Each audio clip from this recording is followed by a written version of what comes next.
ನಮಸ್ತೆ. ಇವತ್ತಿನ ವಿಡಿಯೋದಲ್ಲಿ ಒಂದು ವಿಶೇಷವಾದಂಥ ಸುದ್ದಿ ಇದೆ. ಫಸ್ಟ್ ಟೈಮ್ ಕೇಳಿದಾಗ ನನಗೂ ಶಾಕ್ ಅನ್ನಿಸ್ತು. ಆಮೇಲೆ ನಾನು ಇದು ನಿಜ ಅಲ್ಲ ಅಂದ್ಕೊಂಡಿದ್ದೆ. ಒಂದು ಸರಿ ಮತ್ತೆ ಆನ್ಲೈನ್ ಹೋಗಿ ಸರ್ಚ್ ಮಾಡಿದಾಗ ಗೊತ್ತಾಯಿತು ಇದು ನಿಜವಾಗ್ಲೂ ಆಗಿರೋಂಥ ಅನೌನ್ಸ್ಮೆಂಟ್ ಅಂತ ಹೇಳಿ. ಕರ್ನಾಟಕ ಸ್ಟೇಟ್ ಗೋರ್ಮೆಂಟಿಂದ ಬ್ಯಾಂಗ್ಳೂರ್ ಸಿಟಿ ಲಿಮಿಟಲ್ಲಿ ಏನು BBMP ಲಿಮಿಟ್ಸಲ್ಲಿ ಬರುತ್ತೆ ಆ ಎಲ್ಲ ಏರಿಯಾಗಳಲ್ಲಿರೋಂಥ ನಾಯಿಗಳಿಗೆ ಊಟದ ಕೊಡಬೇಕು, ನಾನ್ ವೆಜ್ ಊಟ ಕೊಡಬೇಕು ಅಂಥೇಳಿ ಅನೌನ್ಸ್ ಮಾಡಿದ್ದಾರೆ. ಸುಮಾರು 2.88 ಕೋಟಿ, ನಿಯರ್ ಅಬೌಟ್ 3 crores ಬಜೆಟ್ನ 1 yearಗೆ ಹಾಕಿದ್ದಾರೆ 5,000 ಡಾಗ್ಸ್ಗಳಿಗೆ.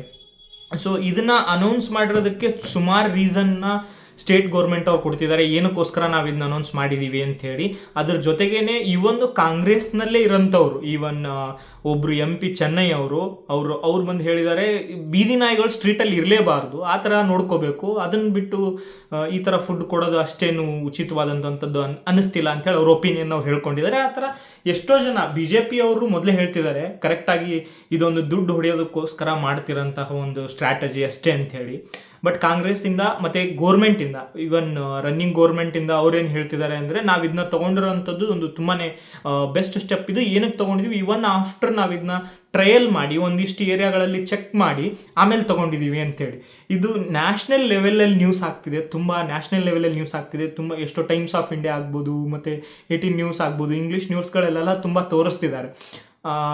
ಇದ್ರ ಪರ ವಿರೋಧಕ್ಕೆ ಹೋಗೋಕ್ಕಿಂತ ಮುಂಚೆ BBMP ಅವರು ಇದನ್ನ ಏನಂತ ಪ್ರೆಸೆಂಟ್ ಮಾಡ್ತಿದ್ದಾರೆ, ಮತ್ತು ಸ್ಟೇಟ್ ಗೌರ್ಮೆಂಟ್ ಇದನ್ನು ಏನಕ್ಕೆ ಇಷ್ಟೊಂದು ಅಪ್ರೂವ್ ಮಾಡ್ತಿದೆ ಅಂತಂದರೆ, ಅವರ ಪ್ರಕಾರ ನಾಯಿಗಳಿಗೆ ಕರೆಕ್ಟಾಗಿ ಊಟ ಕೊಡೋದ್ರಿಂದಾಗಿ ಊಟಕ್ಕೆ ನಾವು ಕರೆಕ್ಟ್ ಟೈಮ್ಗೆ 2 times ಅವ್ರು ಪ್ಲ್ಯಾನ್ ಮಾಡಿದ್ದಾರೆ. ವಿತ್ ಎಷ್ಟು ಅದಕ್ಕೆ ಫುಡ್ ಕೊಡಬೇಕು, ಎಷ್ಟು ಕ್ಯಾಲರೀಸ್ ಕೊಡಬೇಕು, 372 grams 1 time ಕೊಡಬೇಕು. ಅದರಲ್ಲಿ 100% ಅಲ್ಲಿ 70% ಕೂಡ ಚಿಕನ್ ಇರಬೇಕು. ಉಳಿದಿರೋ ಅಮೌಂಟ್ ಮಾತ್ರ ರೈಸ್ ಇರಬೇಕು. ಹೆಚ್ಚು ಚಿಕನ್ ಮತ್ತು ರೈಸ್ ಅಮೌಂಟ್ ಸ್ವಲ್ಪ ಕಡಿಮೆ ಇರಬೇಕು. ಒಟ್ಟು ಅದಕ್ಕೆ ಇನ್ ಅ ಡೇನಲ್ಲಿ 750+ ಕ್ಯಾಲರೀಸ್ ಸಿಗಬೇಕು ಅಂಥೇಳಿ ಪ್ಲ್ಯಾನ್ ಮಾಡಿದ್ದಾರೆ.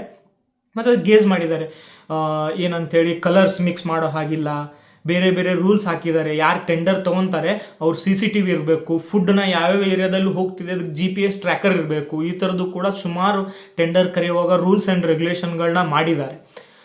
ಇದೆಲ್ಲದನ್ನು ಮಾಡೋದಕ್ಕೆ BBMP ಅವರಾಗಲಿ ಮತ್ತು ಗೋರ್ಮೆಂಟಿಂದ ಕೊಟ್ಟಿರೋ ರೀಸನ್ ಏನಂದರೆ, ಅವ್ರು ಹೇಳ್ತಿದ್ದಾರೆ ನಾಯಿಗಳು ಹೊಟ್ಟೆ ತುಂಬ ಊಟ ಮಾಡಿ ಅದ್ರ ಪಾಡಿಗೆ ಅದಿದೆ ಅಂದಾಗ ಯಾರಿಗೂ ಕಚ್ಚಲ್ಲ, ಆ ಥರ ಆಗೋಂಥ ಚಾನ್ಸಸ್ ತುಂಬ ಕಡಿಮೆ ಇರುತ್ತೆ. ಅದು ಫುಡ್ಗೋಸ್ಕರ ಬೇರೆದವ್ರ ಮೇಲೆ ಅಟ್ಯಾಕ್ ಮಾಡುತ್ತೆ. ಸ್ಟ್ರೀಟ್ ಡಾಗ್ಸ್ ಫುಡ್ಗೋಸ್ಕರನೇ ಅಟ್ಯಾಕ್ ಮಾಡ್ತವೆ.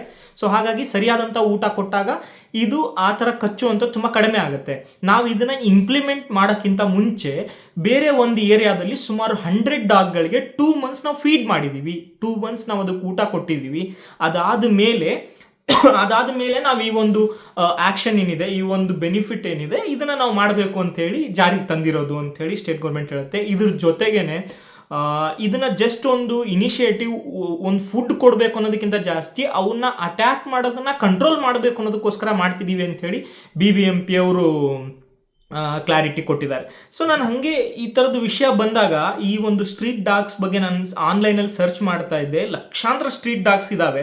ಅದರಲ್ಲಿ ಈಗ ಅವರು ಸ್ಟಾರ್ಟಿಂಗ್ಲಿ 5,000 ಡಾಗ್ಸ್ಗಳಿಗೆ ಇನಿಷಿಯೇಟಿವ್ ತೊಗೊಂಡಿದ್ದಾರೆ. ಎಷ್ಟೋ ಜನ ಇದನ್ನ ವಿರೋಧ ಮಾಡ್ತಾ ಇದ್ರು. ಇವನ್ ಕಾಂಗ್ರೆಸ್ನಲ್ಲೂ ಕೂಡ ಇದನ್ನ ವಿರೋಧ ಮಾಡಿದ್ದಾರೆ, ಮತ್ತು BJPನಲ್ಲೂ ಕೂಡ. BJP obviously it's opposite government, ಅವರು ಡೆಫಿನೆಟ್ಲಿ ಮಾಡೇ ಮಾಡ್ತಾರೆ. ಬಟ್ ಈ ಇನಿಷಿಯೇಟಿವ್ ತಗೊಳ್ಳೋಕ್ಕಿಂತ ಮುಂಚೆ ನಾನು ಕೆಲವೊಂದಿಷ್ಟು ವಿಷಯಗಳನ್ನು ಸರ್ಚ್ ಮಾಡಿದಾಗ ನಂಗೆ ತುಂಬ ಇಂಟ್ರೆಸ್ಟಿಂಗ್ ಅನಿಸಿದಂಥ ಕೆಲವೊಂದು ವಿಷಯಗಳು ಏನಂದರೆ, ಓಕೆ, ಡಾಗ್ ಬೈಟ್ಸ್ ಮೊದಲು ಎಷ್ಟಿತ್ತು, ಈಗ ಎಷ್ಟಾಗಿದೆ. ಆಲ್ರೆಡಿ ಈ ಒಂದು ಫುಡ್ ಬಗ್ಗೆ ಈ ಜನರಿಗೆ ಗೊತ್ತಾಗಿದೆ. BBMP ಅವರು ಈ ಫುಡ್ ಇನಿಷಿಯೇಟಿವ್, ಸ್ಟ್ರೀಟ್ ಡಾಗ್ಗಳಿಗೆ ಫುಡ್ ಕೊಡೋಕ್ಕಿಂತ ಮುಂಚೆ ಸ್ಟ್ರೀಟ್ ಡಾಗ್ ಬೈಟ್ಸ್ನ ಕಂಟ್ರೋಲ್ ಮಾಡಲಿಕ್ಕೆ ಏನು ಒಂದು ಮುಂಜಾಗ್ರತೆ ಕ್ರಮಗಳನ್ನು ತಗೊಂಡಿದ್ರು ಅನ್ನೋದನ್ನು ನಾನು ಸರ್ಚ್ ಮಾಡ್ತಾ ಇದ್ದೆ. ಇವನ್ ನಾನು ಜಯನಗರದಲ್ಲಿ ಸ್ಟೇ ಆಗಿರ್ತೀನಿ. ಇವನ್ ಜಯನಗರದಲ್ಲೂ ಕೂಡ ತುಂಬ ಸ್ಟ್ರೀಟ್ ಡಾಗ್ಸ್ ಇದ್ದಾವೆ.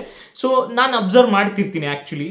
ಆವಾಗ ನಮಗೆ ಗೊತ್ತಾಗಿದ್ದೇನು ಅಂದರೆ, ಪ್ರತಿಯೊಂದು ನಾಯಿಗಳನ್ನು ಕೂಡ ಈಗ ಅವರು ಆಲ್ರೆಡಿ ಇಯರ್ಲಿ ಬೇಸಸ್ಸಲ್ಲಿ ವ್ಯಾಕ್ಸಿನೇಷನ್ ಅನ್ನೋದು ಕೊಡ್ತಿರ್ತಾರೆ, ರ್ಯಾಬಿಸ್ ವ್ಯಾಕ್ಸಿನೇಷನ್. ಇವನ್ ಏನಾಗುತ್ತೆ, ಒಂದು ನಾಯಿ ಕಚ್ಚಿದ ಮೇಲೆ ವಿತಿನ್ ಅ ಸ್ಪ್ಯಾಮ್ 3 months 4 months ಒಳಗಡೆನೆ ರ್ಯಾಬಿಸ್ ಇದ್ದಂಥ ನಾಯಿ ಏನಾದರೂ ಕಚ್ಚಿದ್ರೆ ಅದು ತುಂಬಾ ಕ್ಯೂರ್ ಮಾಡ್ಕೊಳ್ಳೋದು ತುಂಬ ಕಷ್ಟ ಇರುತ್ತೆ. ತುಂಬ ಜನ ಅದಕ್ಕೆ ಆ ರೋಗಕ್ಕೆ ತುತ್ತಾಗಿ ಸಾವಾಗಿರೋರು ಕೂಡ ಇದ್ದಾರೆ. ಅದ್ರ ಜೊತೆಗೆ ನಾನು ಚೆಕ್ ಮಾಡ್ತಾ ಇದ್ದೆ, ಸುಮಾರು 2018ರಲ್ಲಿ 32,000ಕ್ಕೂ ಹೆಚ್ಚಿಗೆ ಜನ ನಾಯಿ ಕಚ್ಚಿದ್ರೆ ರೀಸೆಂಟಾಗಿ ಈ ಒಂದು 2024 ಲಾಸ್ಟ್ ಇಯರ್ ಏನಿದೆ ನೀವು ನೋಡ್ಬೋದು, ನಾನು ನಿಮ್ಗೆ ಸ್ಕ್ರೀನಲ್ಲಿ ಅದನ್ನ ಆ್ಯಡ್ ಮಾಡ್ತೀನಿ ಕೂಡ. 2024ನಲ್ಲಿ ಸುಮಾರು 21,163 ಜನ ನಾಯಿಗಳು ಕಚ್ಚಿರುವಂಥ ಕೇಸಸ್ ಆಗಿದೆ. ಸೊ ಇದರಲ್ಲಿ ನೋಡಿ 10%, ಅಂದರೆ ನಮ್ಮ ಹತ್ರ ಈಗ ಆಲ್ರೆಡಿ ಬೆಂಗಳೂರಲ್ಲಿರೋಂಥ ನಾಯಿಗಳಲ್ಲಿ ಆನ್ಲೈನಲ್ಲಿರೋ ಇನ್ಫಾರ್ಮೇಷನ್ಗಳ ಪ್ರಕಾರ ಸುಮಾರು 40-60% ನಾಯಿಗಳಲ್ಲಿ ರ್ಯಾಬಿಸ್ ಅನ್ನೋದಿರುತ್ತೆ, ವೈರಸ್ ಇರುತ್ತೆ ಅಂಥೇಳಿ. ಸೊ ಈ ರ್ಯಾಬಿಸ್ ವೈರಸ್ ಏನಿದೆ, ಈಗ ನಾವು ಯೋಚನೆ ಮಾಡಿದ್ರೆ 21,000 ಜನ ಏನಿದ್ದಾರೆ, ಈ 21,000 ಜನದಲ್ಲಿ ಆ 40% ಅಂತ ತೊಗೊಂಡ್ರು ಕೂಡ ಎಷ್ಟಾಯಿತು ನೀವು ಯೋಚನೆ ಮಾಡಿ. ಬರೋಬ್ಬರಿ 8,000ಕ್ಕಿಂತ ಹೆಚ್ಚಿನ ಜನರಿಗೆ ಆ ಒಂದು ರ್ಯಾಬಿಸ್ ಇರೋಂಥ ನಾಯಿಗಳು ಕೂಡ ಕಚ್ಚಿರಬಹುದು. ಸೊ ಇದನ್ನು ಕಂಟ್ರೋಲ್ ಮಾಡಲಿಕ್ಕೂ ಕೂಡ ಇದೊಂದು ಒಳ್ಳೆ ಇನಿಷಿಯೇಟಿವ್ ಅನ್ನೋದನ್ನು ಕೂಡ ಗೋರ್ಮೆಂಟ್ ಸಮರ್ಥನೆ ಮಾಡ್ಕೊಳುತ್ತೆ. ಆಬ್ವಿಯಸ್ಲಿ ಈಗ ನಾವು ಈಗ ಆಲ್ರೆಡಿ ಏನು ಮಾಡಿದ್ದಾರೆ ಅಂತ ನೋಡೋದಾದರೆ, ನಾಯಿಗಳಿಗೆ ಬರ್ತ್ ಜಾಸ್ತಿ ಆಗಬಾರ್ದು ಅಂತೇಳಿ ನಾನು ಬೇರೆ ಬೇರೆ ನ್ಯೂಸಲ್ಲಿ ನೋಡ್ತಾ ಇದ್ದೆ. ಎಷ್ಟೋ ಜನ ಸ್ಟೇಟ್ ಗೋರ್ಮೆಂಟ್ ಕಾಲು ಎಳಿತಾ ಇದ್ರು, ಅವ್ರನ್ನ ಟ್ರೋಲ್ ಮಾಡ್ತಾ ಇದ್ರು. ಯಾವ ರೀತಿ ಅಂದರೆ, ನೀವೀಗ ಊಟ ಕೊಡ್ತಿದ್ದೀರಾ, ನೆಕ್ಸ್ಟ್ ಓಕೆ ಮಕ್ಕಳ ಭಾಗ್ಯ ಅಂತ ಕೊಡಿ, ಮತ್ತು ಒಂದು ಮನೆ ಭಾಗ್ಯ ಅಂತ ಕೊಡಿ, ಓಕೆ ಉಳ್ಕೊಳ್ಳೋದಕ್ಕೋಸ್ಕರ ಸಂತಾನ ಭಾಗ್ಯ ಅಂತ ಕೊಡಿ ಅಂಥೇಳಿ. ಸೊ ಆ ಥರ ಇಲ್ಲ, ಆಲ್ರೆಡಿ ಅವರು ಬರ್ತ್ ಕಂಟ್ರೋಲ್ ಮಾಡಬೇಕು ಅಂಥೇಳಿ ಅವುಗಳಿಗೆ ಆಪ್ರೇಷನ್ ಮಾಡ್ತಿದ್ದಾರೆ. ಮೇಲ್ ಡಾಗ್ ಏನಿರುತ್ತೆ, ಮೇಲ್ ಡಾಗ್ನ ತೊಗೊಂಡೋಗಿ ಮೇಲ್ ಡಾಗ್ ಆಪ್ರೇಷನ್ ಮಾಡ್ತಾರೆ. ನೆಕ್ಸ್ಟ್ ಅದರಿಂದ ಮತ್ತೆ ಪ್ರೊಡ್ಯೂಸ್ ಆಗದೇ ಇರಲಿ, ಮತ್ತೆ ಅದಕ್ಕೆ ಮಕ್ಕಳು ಆಗದೇ ಇರಲಿ ಅಂಥೇಳಿ.